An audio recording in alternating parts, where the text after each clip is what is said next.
The morning was unusually quiet in the small town of Cedar Ridge, nestled against the thick evergreens of Washington State's forested heartland. The tranquility was shattered abruptly when a streak of light cut across the gray dawn sky, ending in a muffled crash that echoed through the dense woods. Local residents, accustomed to the peaceful seclusion of their rural enclave, poured out of their homes to witness the source of the commotion, a smoldering object embedded in the earth, half buried under its own impact crater. Authorities arrived within the hour, cordoning off the crash site with a frenzy of activity that the town had never seen. By mid-morning, the area was swarming with government vehicles and personnel in hazmat suits, a stark contrast to the usual parade of pickup trucks and school buses. The locals, kept at a distance but buzzing with curiosity and concern, traded theories that ranged from a downed satellite to military experiments. None guessed the truth, that the arrival was not of this Earth. As the sun climbed higher, specialists in alien contact, a contingency the government had prepared for but never expected to deploy, descended on the site. They approached the wreck cautiously, their equipment whirring and clicking in the background. The craft was unlike any human engineering, its design sleek and organic, with surfaces that shimmered iridescently even through the veil of scorch and ash. The first sign that the occupants were still alive came when a panel on the side of the ship shifted, dropping open with a hiss of pressurized air. Out stumbled beings so frail and delicate that it was a wonder they had survived the crash. Their skin was translucent, tinged with the blues and greens of deep ocean creatures, and they looked around with wide, luminescent eyes that reflected a profound intelligence and fear. Humanity's first contact was not with conquerors or explorers of vast galactic empires, but with refugees. The beings, known as the Elysians, communicated their plight through a combination of telepathic emissions and a device that translated their thoughts into English. They spoke of their flight from the Crodin, a predatory species that had laid waste to their home planet in pursuit of the galaxy's resources. Earth, with its hidden location and unassuming status, offered a last refuge from their pursuers. The news of the Elysians' arrival and their plea for sanctuary spread like wildfire, vaulting the quiet town of Cedar Ridge into the global spotlight. International leaders convened in urgent sessions, while scientists and diplomats grappled with the implications of harboring aliens. As night fell over Cedar Ridge, the world held its breath, aware that the decision to help these fragile visitors could alter the course of human history forever. Meanwhile, under the cover of darkness and away from the prying eyes of the public, the Elysians were transported to a secure facility. There, in the quiet confines of a government compound, they awaited the Earth's verdict, their survival hanging in the balance. Their fate, and perhaps the fate of the planet, now rested in the hands of those they hoped would be their protectors rather than another enemy in a universe that had shown little mercy. In a secure, nondescript facility tucked away from the curious eyes of the public and the media frenzy that had enveloped Cedar Ridge, first contact protocols previously relegated to theoretical exercises were hastily enacted. Inside, the air was charged with a mix of excitement and grave responsibility as top scientists, linguists, and military officials convened under the highest security to engage with the Elysians. The conference room, typically used for military strategy sessions, was transformed into a contact zone, with technologies designed to facilitate and record interspecies communication. Dr. Helen Moreau, an astrophysicist and the government's top consultant on extraterrestrial intelligence, took the lead. Beside her, Lieutenant Colonel Jack Anders, a military tactician, and Sarah Tanaka, a linguist specialized in computational language models, completed the team.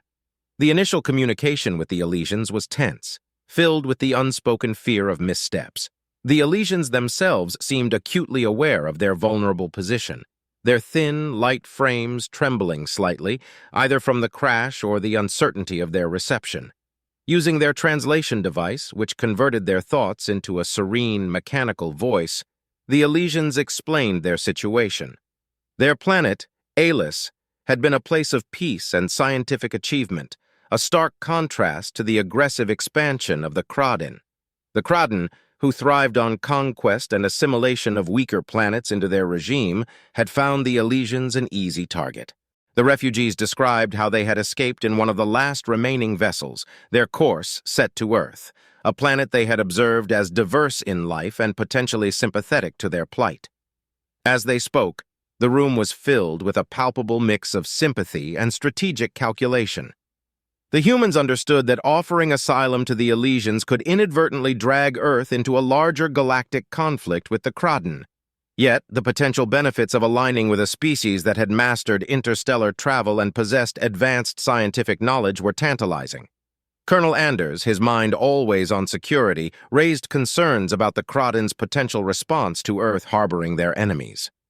Dr. Moreau, however, argued that the technological and intellectual gains from the Elysians could propel human civilization forward by leaps and bounds.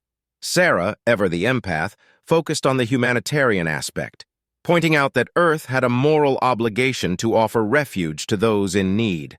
The discussions stretched into the night, with each member wrestling with the dual specters of opportunity and danger. In parallel, global leaders were briefed, and an emergency session of the United Nations was called to debate the issue on an international stage. The world's eyes were on these leaders, waiting for a decision that would signal Earth's new role on the cosmic stage, either as a sanctuary or a bystander in the face of galactic adversity. By dawn, a consensus emerged. Earth would grant asylum to the Elysians under strict conditions. The aliens would be isolated in designated zones where their safety and the security of Earth's populace could be managed. In return, the Elysians would share their knowledge of advanced technologies and their perspectives on the galaxy at large. As the decision was transmitted across global networks, the world breathed a cautious sigh of relief mixed with anticipation. For the Elysians, Earth's welcome was a beam of hope. For Earth, the Elysians were a doorway to the universe, a universe that was watching and waiting to see what this new, fragile alliance would bring. Following the monumental decision to grant sanctuary to the Elysians, Earth's leaders embarked on the challenging task of integrating an alien species into the fabric of human society. The designated zones for the Elysians were established in remote areas, places with natural beauty and isolation to ensure both their safety and the minimal disruption of Earth's own societal rhythms. These sanctuaries were equipped with the necessary facilities to support the Elysians' unique biological needs, such as climate control systems to mimic their planet's milder temperatures and light spectrums conducive to their health. The initial phase of the integration saw the Elysians cautiously exploring their new environment under the watchful eyes of human supervisors. The world watched through live feeds and documentaries, captivated by these frail beings who moved with a graceful delicacy. Their culture, which emphasized harmony with their surroundings and a deep-seated pacifism, offered a stark contrast to human history's frequent bouts of conflict and conquest. With curiosity and caution, the Elysians began to share their knowledge. Universities and research institutes around the world engaged in joint projects, learning from the Elysians' advanced understanding of quantum mechanics, biotechnology, and sustainable energy. These collaborations promised leaps in human technology and medicine, sparking a renaissance of scientific inquiry and technological innovation. However, the integration was not without its challenges. On Earth, public opinion was divided. While many advocated for the enrichment that the Elysians brought, others harbored fears and suspicions. Populist leaders stoked concerns about the implications of harboring aliens, questioning the wisdom of exposing Earth to potential galactic threats. Protests and debates became frequent, reflecting the broader anxiety about the unknown implications of this new cosmic chapter. In the political arena, leaders worked tirelessly to maintain a balance.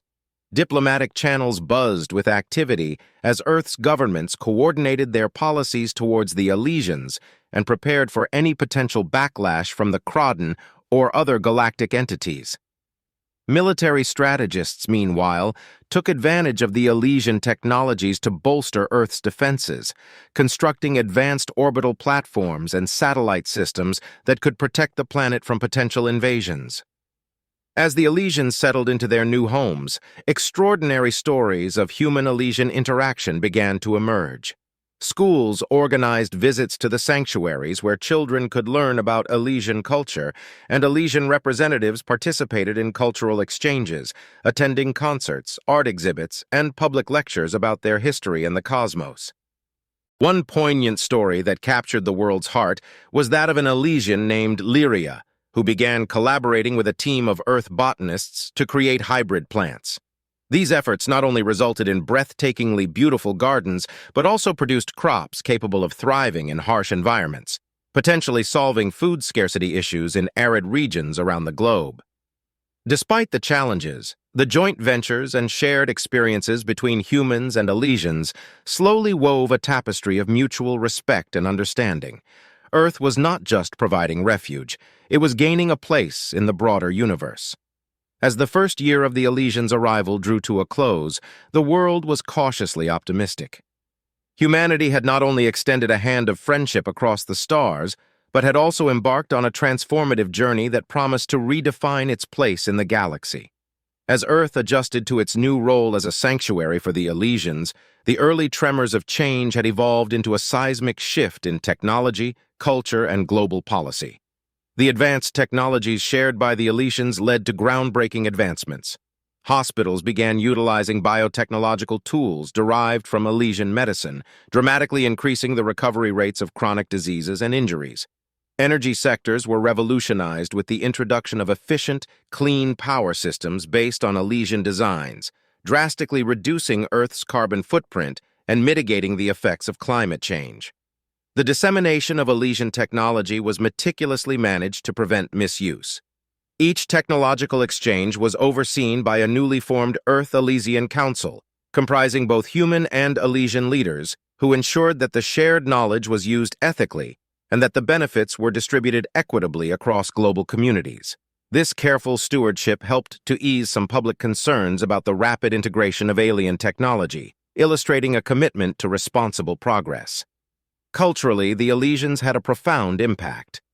Their art, music, and philosophy, which emphasized a deep connection to the environment and a holistic view of life, resonated with many on Earth. Festivals that celebrated both human and Elysian culture became regular events in many major cities, providing a platform for understanding and unity through the universal language of art and celebration. Educational programs, too, underwent significant transformations. Curriculums were expanded to include not only the scientific and technological contributions of the Elysians, but also lessons on galactic diplomacy and peaceful coexistence. Universities opened departments dedicated to xenoanthropology and xenobiology, and joint educational exchanges saw human students studying on virtual platforms hosted by Elysian scholars, and vice versa. However, the integration process highlighted some social challenges.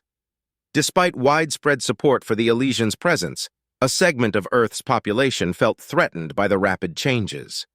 Isolated incidents of protests against Elysian-related projects and xenophobic groups calling for an end to what they called alien takeover underscored the ongoing struggle for some humans to accept their new neighbors.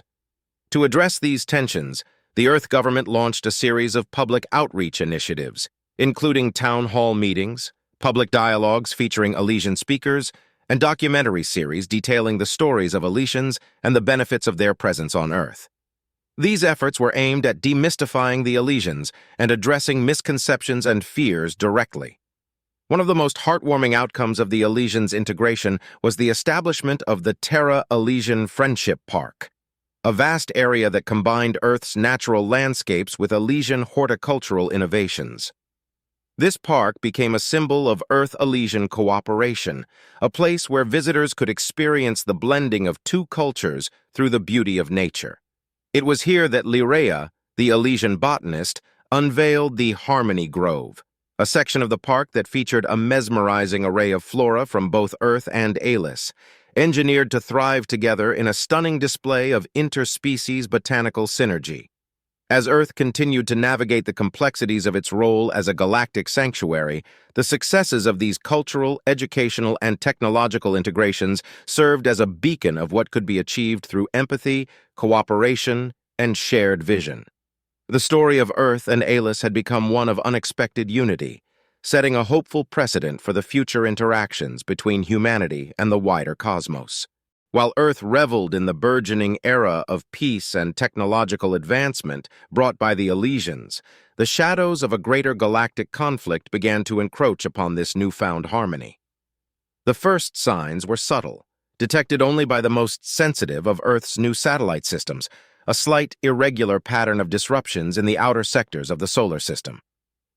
It was the Elysians, with their advanced understanding of cosmic phenomena, who first identified these anomalies as potential scout probes. Their fears were confirmed when a small, stealthy spacecraft of unmistakable Crowden design was intercepted by Earth's defense networks on the fringes of the asteroid belt. The presence of the Crowden scout was a cold splash of reality on the faces of Earth's leaders. Military and government councils convened in urgent sessions to decipher the Crowden's intentions and prepare for possible scenarios. The Elysians, having experienced the brute force and militaristic might of the Crowden firsthand, insisted that this probe was likely a precursor to a more significant threat. They shared their detailed knowledge of Crowden warfare tactics, which was invaluable in fortifying Earth's strategic defenses. Under the guidance of Elysian engineers, Earth had constructed a series of orbital defense platforms equipped with advanced weaponry capable of engaging space-borne threats.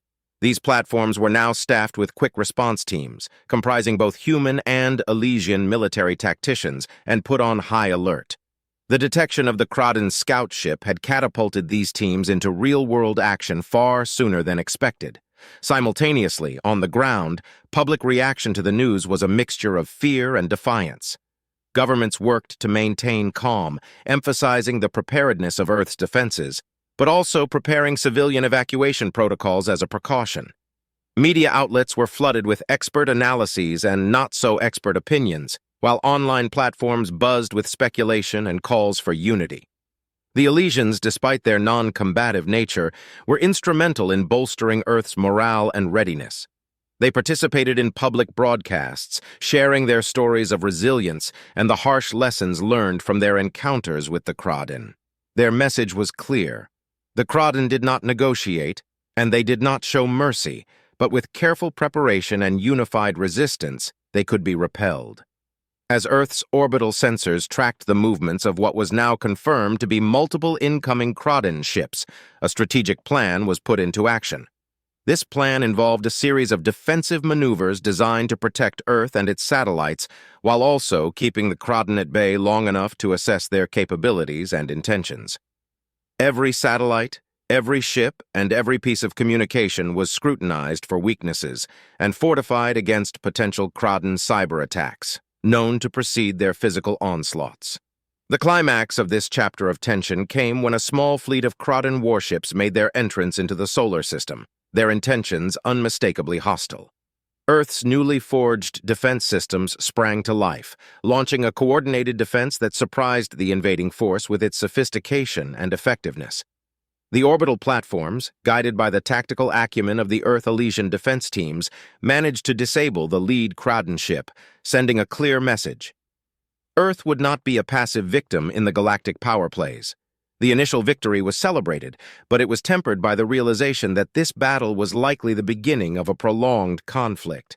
Earth had declared itself a sanctuary not just in words, but through the might of its actions, and in doing so had stepped onto the galactic stage not just as a refuge, but as a force to be reckoned with. The defense of Earth had become a testament to its resolve, the strength of its alliances, and the depth of its strategic capabilities. With the initial Crowden assault repelled, Earth's global community stood more united than ever, bound by the common threat looming over their shared home. Military alliances that had been theoretical or tentative in the past were now solidified, as nations pooled their resources and intelligence in preparation for further confrontations. The Earth Defense Coalition, EDC, was formally established, marking a historic union of Earth's military forces under a single command structure, integrating Elysian technology and strategic insights. The EDC's first order of business was to expand Earth's defensive perimeter.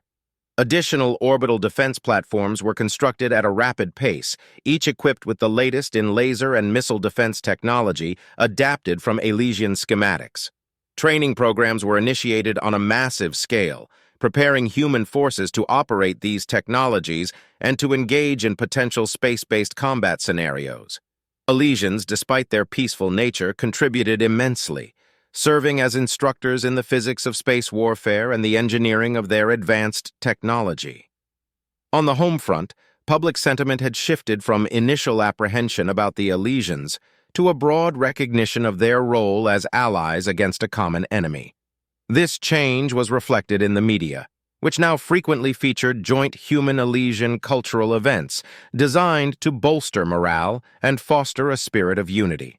From music concerts where human and Elysian musicians performed together to art exhibitions showcasing collaborative pieces that blended techniques from both worlds, these events served to strengthen the interspecies bond.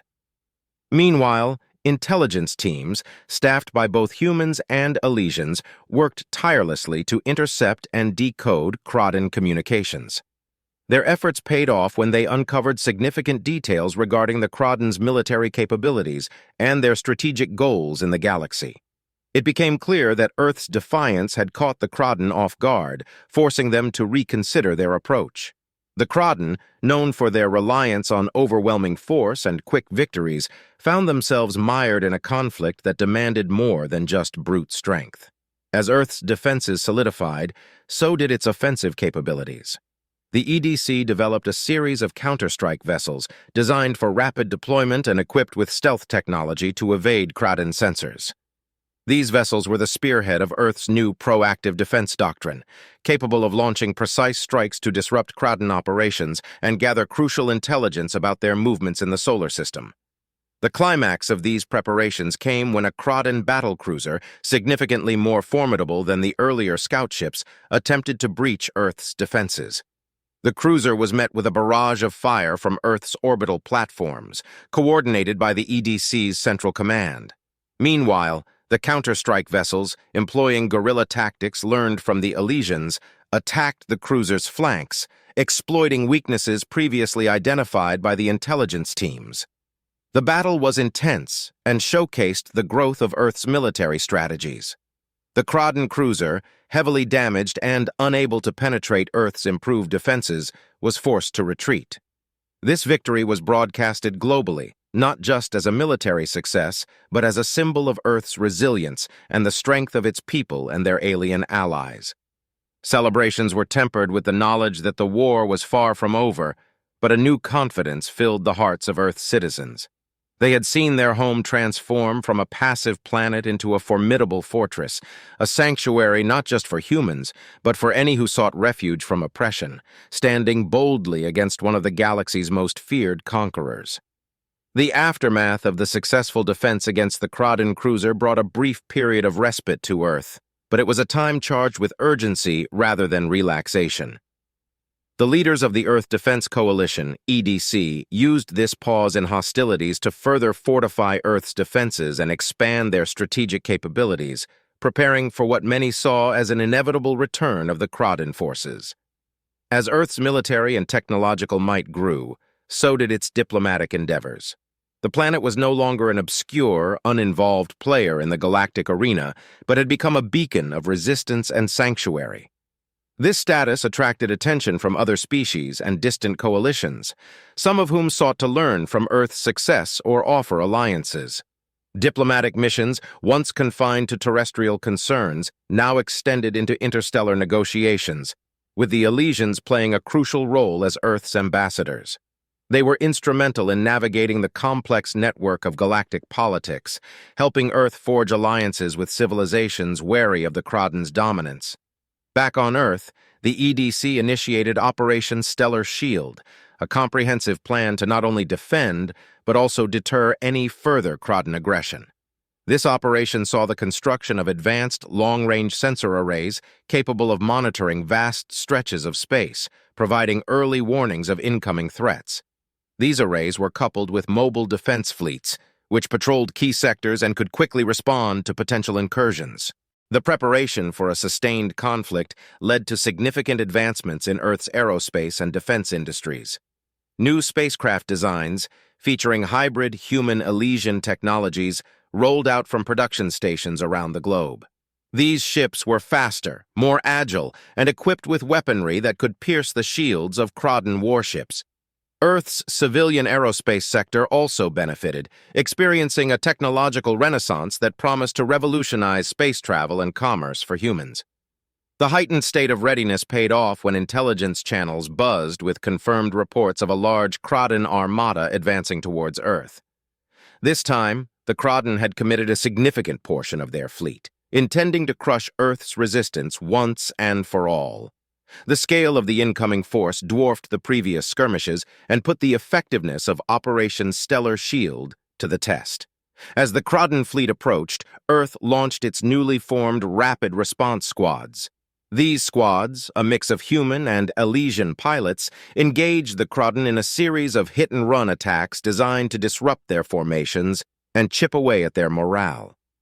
On the ground, global broadcasts showed the unity of Earth's people, with citizens from every continent sending messages of support to the troops and demonstrating in solidarity for Earth's defense. When the Krodan fleet finally reached Earth, they found a planet not cowed, but defiant. The orbital defense platforms unleashed their full might, while the mobile defense fleets, using tactics perfected over months of training and previous engagements, harried the Krodan from multiple angles.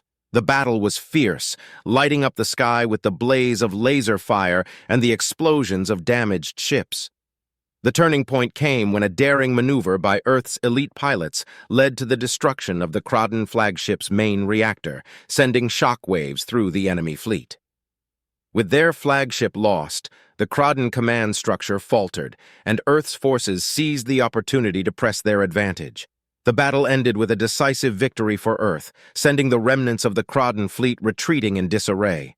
This victory was more than a military success. It was a declaration that Earth would no longer live in the shadow of galactic bullies.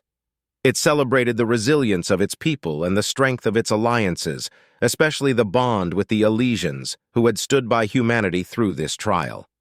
The defense of Earth had become a symbol of hope and a testament to what could be achieved when diverse species stood together against tyranny. The victory over the Krodan Armada marked a defining moment in Earth's history. The planet that had once looked to the stars with wonder and fear now gazed upward with confidence and a sense of belonging in the galactic community. In the wake of the battle, Earth's status was elevated from a sanctuary planet to a recognized power capable of influencing regional and even galactic politics. The aftermath of the conflict saw Earth and the Elysians working closer than ever. Together, they spearheaded the formation of the Galactic Peace Alliance, GPA, a coalition of like-minded species dedicated to maintaining peace and stability across the galaxy. The GPA emerged as a counterbalance to the aggressive expansionism of the Krodan and similar threats, promoting diplomacy, mutual defense, and cultural exchange among its members. This new alliance was formalized during a grand summit held on Earth, attended by delegates from dozens of star systems. The summit was not just a series of meetings, it was a celebration of unity and diversity, with cultural showcases from multiple worlds, discussions on interstellar law, and the sharing of technologies and philosophies. The Elysians, with their deep understanding of galactic history and politics, played a pivotal role in framing the Alliance's charter. On Earth, the successful defense and the formation of the GPA sparked a golden age of innovation and prosperity. Cities that had been on high alert during the conflict now thrived as centers of trade and education, where beings from various planets exchanged knowledge and goods. Earth's technology sector, boosted by hybrid human-Elysian innovations, led to advancements in energy efficiency, space travel, and medical treatments, improving quality of life not only on Earth, but in other parts of the galaxy as well. As part of the post-war rebuilding efforts, Earth hosted the first Interstellar Cultural Festival, a massive event that drew visitors from across the galaxy to experience the richness of Earth's cultures alongside those of alien worlds. The festival featured art, music, food, and technology exhibits, allowing Earth's citizens to interact with alien cultures in a spirit of friendship and curiosity. This event solidified Earth's reputation as a cultural hub and a place of meeting and dialogue for the galaxy. The relationship between humans and Elysians deepened, with many Elysians choosing to make Earth their permanent home, contributing to various sectors with their unique skills and perspectives. Educational exchanges increased, with the most prestigious universities on Earth establishing special programs designed to cater to both human and alien students, fostering a new generation educated in the nuances of galactic diplomacy and interspecies relations. However, Earth's journey was not without challenges. The scars of war and the rapid pace of change stirred debates and discussions about identity, heritage, and the path forward. Yet, these debates took place in a society that had learned the profound value of unity and cooperation. Earth's leaders, both old and new, often looked back at the recent history as a reminder of what could be achieved together as a diverse and dynamic collective. The chapter closed with Earth more integrated into the galactic community than ever before. From hosting diplomatic missions to leading scientific research initiatives, Earth had gone from being a silent spectator to an active participant in shaping the future of the galaxy. The bonds formed during its time of trial had created a network of alliances that looked to Earth for leadership and inspiration. The victory against the Crawdon had not just secured Earth's safety, it had launched it onto a path of leadership and responsibility in a galaxy that was, at last, more connected and interdependent. As Earth settled into its role as a central figure in the Galactic Peace Alliance, GPA, the planet celebrated not just its survival, but its emergence as a beacon of hope and cooperation in the galaxy. This final chapter sees Earth fully embracing its new status, with the lessons of the past shaping its vision for the future. The culmination of Earth's transformation was marked by the inauguration of the Unity Space Station, a massive orbiting platform designed as a permanent meeting place for the GPA and a symbol of interstellar unity. The station, a marvel of human Elysian engineering, orbited Earth and served as a venue for diplomatic gatherings, a research facility, and a cultural exchange center. It was here that species from across the galaxy came together to negotiate, collaborate, and share their heritage. On the ground, the establishment of the Interstellar University on Earth was a milestone in educational evolution. The university became a nexus of learning and scholarship where students and academics from various worlds studied together. Programs offered ranged from quantum engineering to galactic history, reflecting the diverse needs and contributions of the GPA members. This institution was a testament to Earth's commitment to fostering an educated and enlightened future generation, equipped to handle the complexities of a connected galaxy. Meanwhile, Earth's cultural landscape continued to flourish as it absorbed influences from its extraterrestrial partners. New art forms emerged, blending human creativity with alien aesthetics, leading to a renaissance that saw Earth's artists gaining galaxy-wide fame. Culinary traditions from across the galaxy transformed Earth's dining scene, making it a destination for food enthusiasts seeking new experiences. However, Earth's new role also brought new responsibilities. The planet was now a mediator and peacekeeper, often called upon to resolve disputes that arose within the GPA. Earth's diplomats, trained in the nuances of alien psychology and law, worked tirelessly to uphold the principles of the Alliance and prevent conflicts. The experience of uniting against the Crawdon had taught Earth the value of proactive diplomacy and the importance of mutual respect and understanding in maintaining peace. In recognition of its contributions and its journey from isolation to integration, Earth was chosen to host the Decennial Galactic Summit, a landmark event celebrating 10 years of peace and cooperation under the GPA. Leaders and citizens from across the galaxy convened on Earth to review the progress of the Alliance, set goals for the future, and celebrate the enduring peace that had been maintained through collective effort and shared values. The summit was not just a political event, but a massive cultural festival that showcased the diversity and unity of the galactic community.